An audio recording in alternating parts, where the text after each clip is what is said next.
Coliseu de Lisboa. Então, tu podes estar meu coração. Só beijando o mar. De Chimbalaé às novas canções de nós, Maria Gado apresenta em palco os temas que a confirmam como uma estrela maior da música brasileira.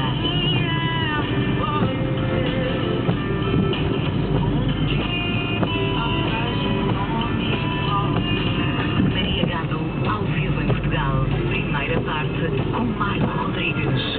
19 de junho, Coliseu do Porto. 20 de junho, Coliseu de Lisboa. Bilhetes já à venda.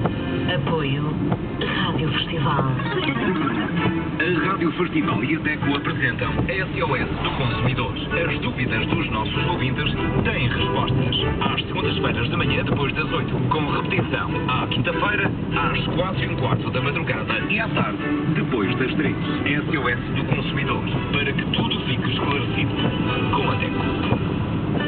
Todos os dias, em todo lugar e perto de si. www.radiofestival.pt.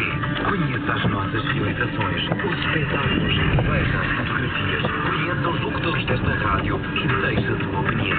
www.radiofestival.pt.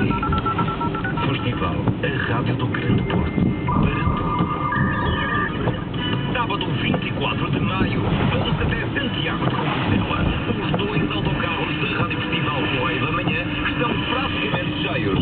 Uma centena de ouvintes vai passar um sábado diferente e fantástico. Queremos que você se distraia. Queremos que você se divirta.